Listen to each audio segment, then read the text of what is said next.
여러분 요즘 우리나라가 정말 심상치 않다 이렇게 느껴지지 않으시나요? 우리가 상상치 못했던 그런 죄악의 소식들이 뉴스들을 통해 하루 건너 하루꼴로 끊임없이 들리지 않습니까? 그 죄가 점점 더 잔혹해지고 심지어는 연령과 성별까지 따지지 않고 무차별적으로 일어나는 것 같습니다. 더 놀라운 것은 멀리서 일어날 것 같은 그런 일들이 점점 우리 주변에서 갑자기 일어나는 것입니다. 최근에도 그 어금니 아빠 사건 그 현장 검증에 나갔는데 동네 사람들이 자기 동네인 줄 모르고 있다가 우리 동네에서 일어난 일이야? 우리 옆집에서 이런 생각에 충격에 빠졌다는 그런 이야기를 들었습니다. 이 범죄가 다른 동네만 일어날 줄 알았는데 우리 주변에 부지불식간에, 왜냐하면 우리 이웃집에 누가 사는지 알지 못하니까 그 집에서 무슨 일이 일어날지 알지 못하는, 그러다가 갑작스럽게 그런 뉴스를 보고 우리 옆에서 이런 일이 일어났구나 아는 시대가 되었다는 것입니다. 이런 뉴스를 들을 때마다 야, 이러다가 우리나라 망하는 거 아닌가? 이런 생각이 들 때가 많은데, 이 북한의 김정은이 수소폭탄 실험을 성공하면서 이제는 노골적으로 전쟁을 위협하고, 또 미국의 트럼프 대통령조차도 매일같이 말폭탄을 터뜨리고, 중국도 사드 문제로 한국과 꼬일 대로 꼬여 있고, 여기저기 돌아봐도 참 사면초가 같은 그런 생각이 들 때가 참 많이 있습니다. 여러분, 이런 시대에 우리가 어떤 마음을 가지고 하나님 앞에 나가야 할까요?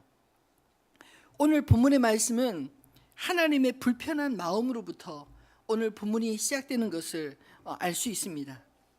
여호와의 말씀이 아미떼의 아들 요나에게 임하니라. 이르시되 너는 일어나 저 큰 성읍 니느웨로 가서 그것을 향하여 외치라. 그 악독이 내 앞에 상달되었음이니라 하시니라. 무엇이 하나님의 마음을 그렇게 불편하게 하셨을까요? 니느웨 성이라는 큰 성을 바라만 보시면 그 악함 때문에 마음이 심히 불편하셨다, 이렇게 성경이 말하고 있지 않습니까? 그래서 특별히 아미떼의 아들 요나를 하나님께서 부르시고 하나님의 그 불편한 마음을 설명하시면서 내 마음이 이렇게 불편하니 너는 니느웨로 가서 나의 이 불편한 마음을 좀 전해주어라, 이렇게 말씀하신 것입니다. 저는 오늘 이 본문을 읽으면서 이 본문을 한마디로 표현해 니느웨 복음이라고 표현하고 싶습니다. 이 니느웨 복음이 무엇입니까? 너희들 이렇게 살면 정말 죽어, 이 사실에 대해서 이 심판을 선고하시는 그런 말씀 아닌가요? 니느웨에 가서 이 요나가 무슨 이야기를 했겠습니까? 하나님께서 당신들의 행위들을 다 보고 계시고 알고 계신데 당신들이 회개하지 않으면 이 니느웨 성이 하루아침에 망합니다, 이 이야기를 전하라고 한 게 아니겠습니까? 그런데 이렇게 심판을 선언하는 말씀이 어떻게 복음이 될 수 있습니까? 왜냐하면 심판은 최후의 기회를 주는 행위이기 때문입니다. 멸망을 당해도 하나님 앞에 한마디도 말하지 못할 그런 죄인들에게 망하지 않도록 다시 한번 기회를 주시는 것이 심판을 선고하는 내용 아니겠습니까?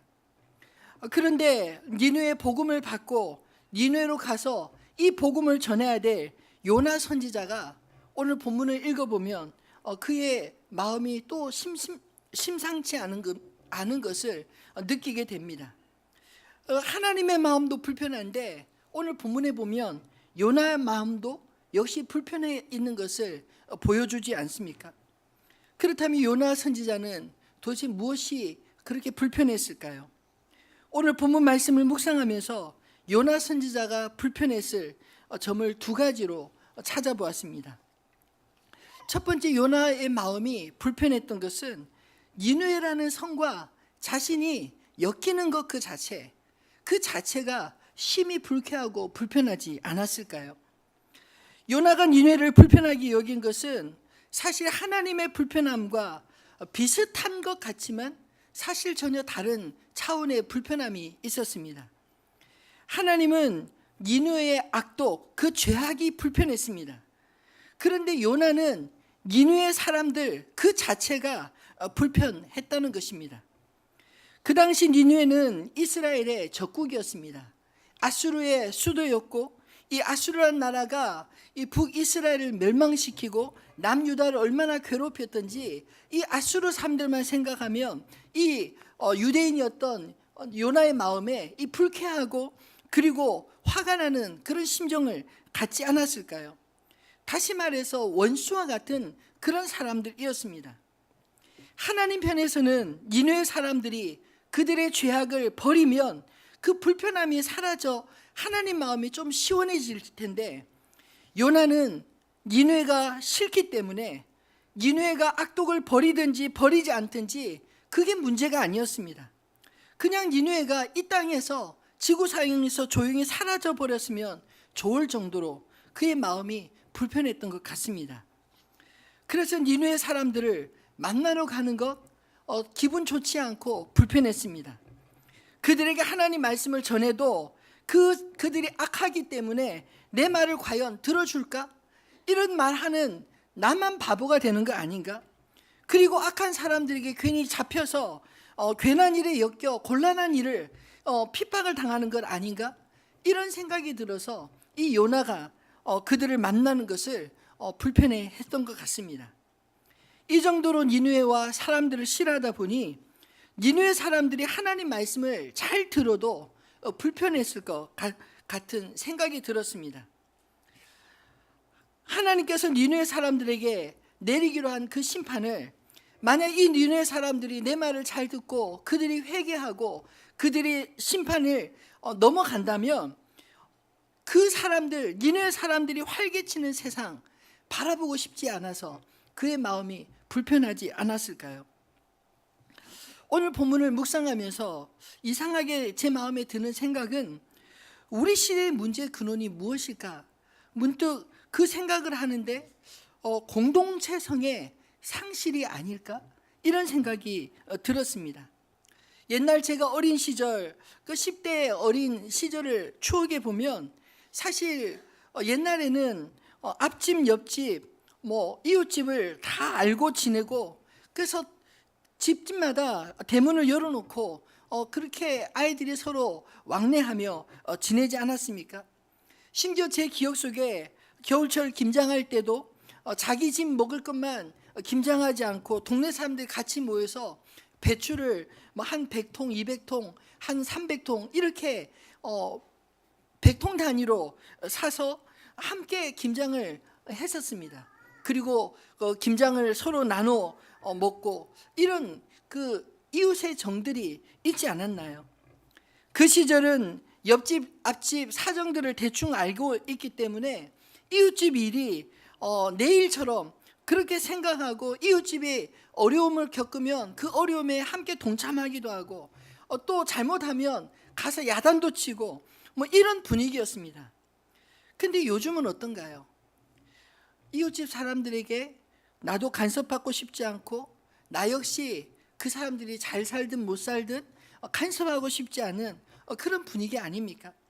그래서 문을 꽉꽉 걸어 잠그고 도대체 주변에 어떤 사람이 사는지 알지 못하는 그런 상태로 살아가고 있지 않나요? 그래서 주변에 무슨 일이 일어나는지 알 수도 없고 우리 옆집에 어떤 사람이 사는지 누구인지도 잘 모르는 그런 시대를 살아가고 있지 않습니까?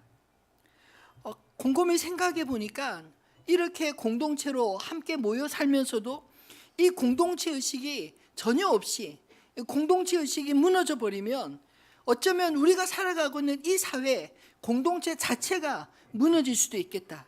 이런 생각이 문득 들었습니다. 오늘 우리 시대의 위기가 어쩌면 바로 이것이 아닐까요? 우리가 불편해하는 이웃이 어쩌면 하나님께서 우리에게 부탁하신 니느웨일 수도 있지 않겠습니까? 그들이 어떻게 되든 나하고 무슨 상관이야 싶을지 모르지만 마치 아파트에서 불이 나면 옆집, 앞집, 윗집, 아랫집 다 불이 옮겨 붙듯이 그 영향을 함께 받는다는 사실을 기억해야 할 것입니다. 오늘 본문 속에 요나는 회피하고 싶고 거부하고 싶었지만 하나님은 요나를 불러서 니느웨로 보내실 때 이미 그와 요나와 니느웨는 한 운명으로 함께 묶여 있는 그런 공동체가 되지 않았을까요?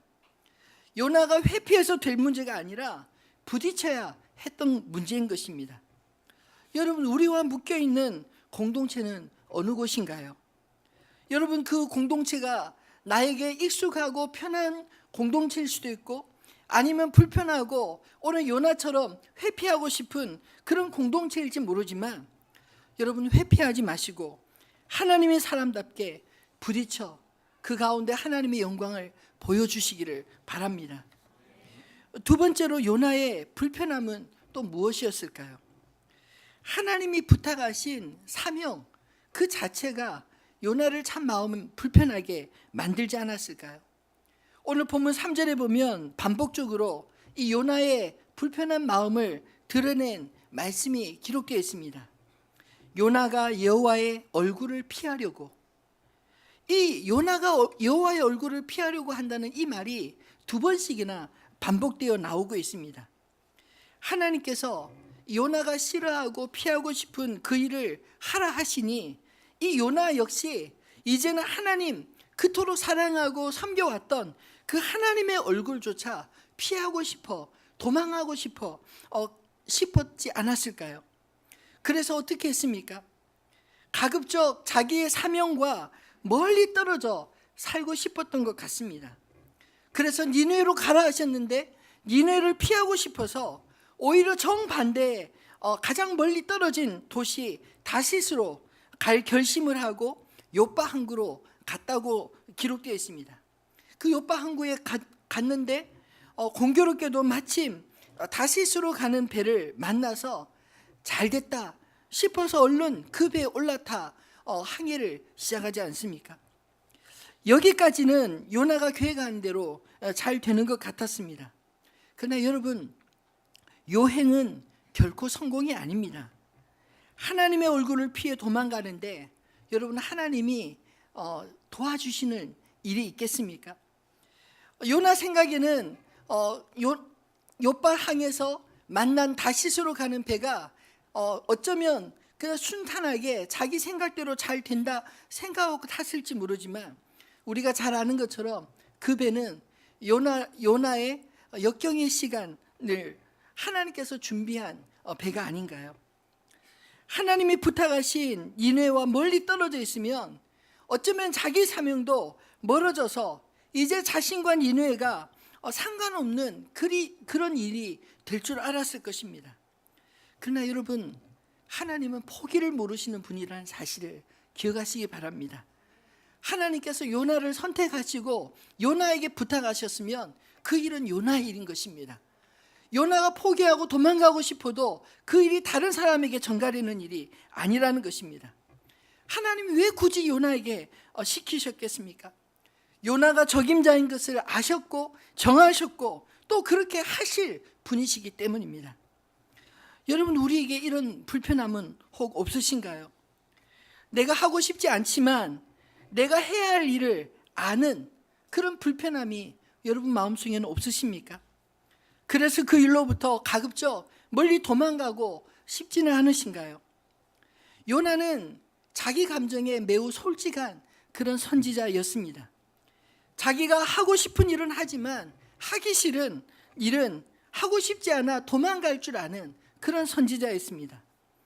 근데 어쩌면 우리는 자기 감정을 숨기면서도 하나님의 뜻을 회피하는 그런 기술이 잘 개발되어 있지 않습니까? 하는 척 하면서 안 하고 또 계속 미루고 언젠간 할 거야, 나중에, 이런 식으로 점점 우리가 미루고 있지는 않습니까? 그러나 여러분, 사명은 쉽게 벗어날 수 있는 것이 아닙니다. 사명은 내가 하고 싶은 일이 아니라 하나님이 시키신 일, 내가 마땅히 해야 할 일이기 때문입니다. 사명은 내가 판단하고 내가 결정하는 일이 아니라 하나님이 명령하시고 하나님이 판단하시고 하나님이 우리에게 정하여 주신 일이기 때문입니다. 우리는 회피하고 싶은 일을 맡지 않기 위해서 여러 가지 이유들을 찾고 조건들을 붙이고 변명들을 늘어놓지 않습니까? 내가 해야 할 일인 줄 알지만 가급적 회피하고 싶기 때문입니다.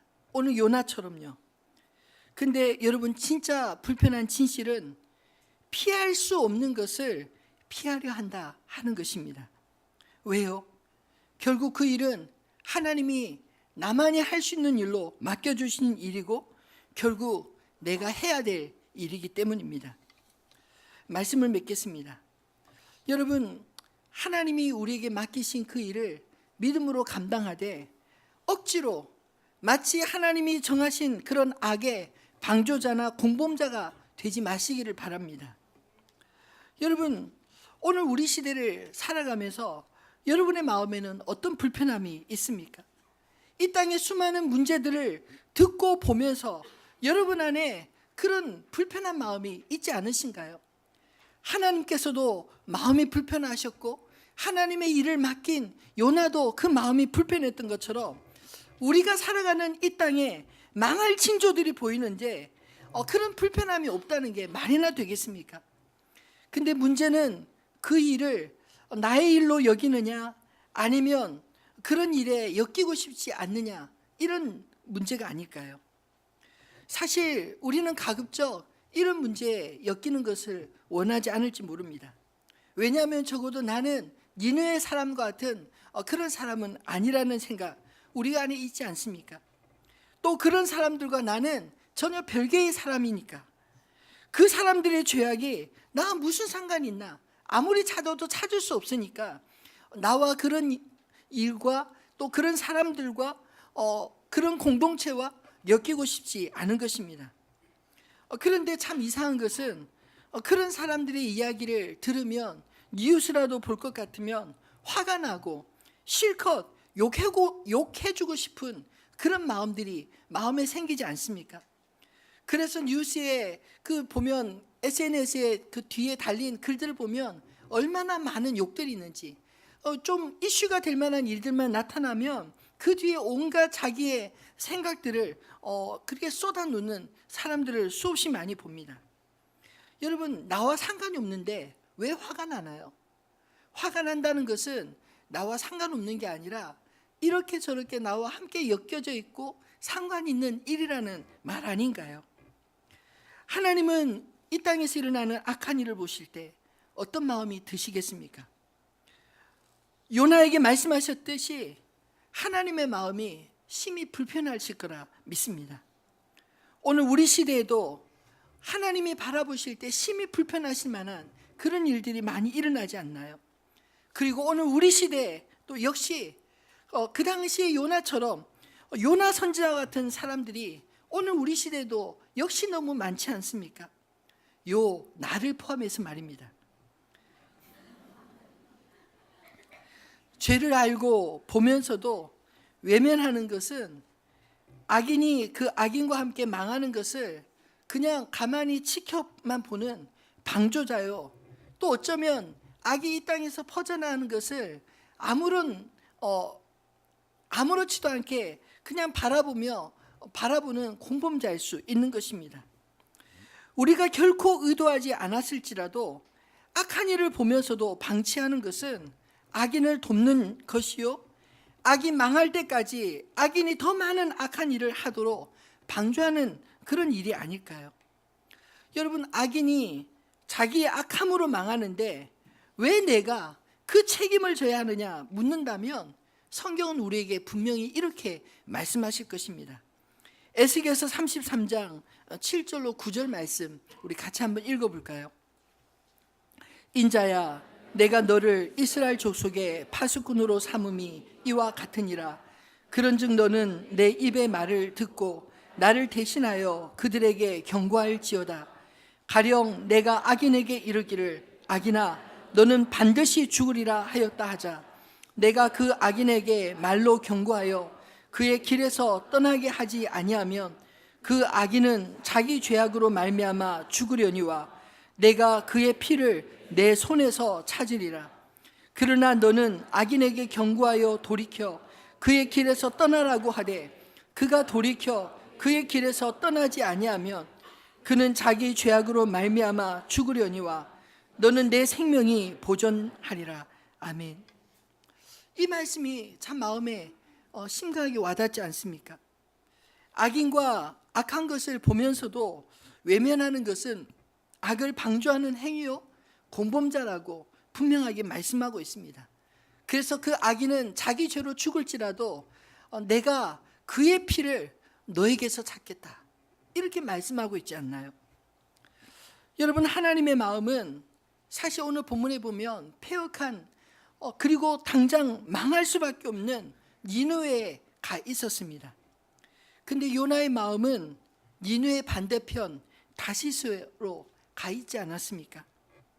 여러분, 하나님의 마음이 어느 곳에 있는지 우리가 깨닫고 하나님의 음성 우리가 듣고 그리고 하나님의 마음에 우리의 마음을 합할 수 있는 하나님의 사람들 되시기를 바랍니다.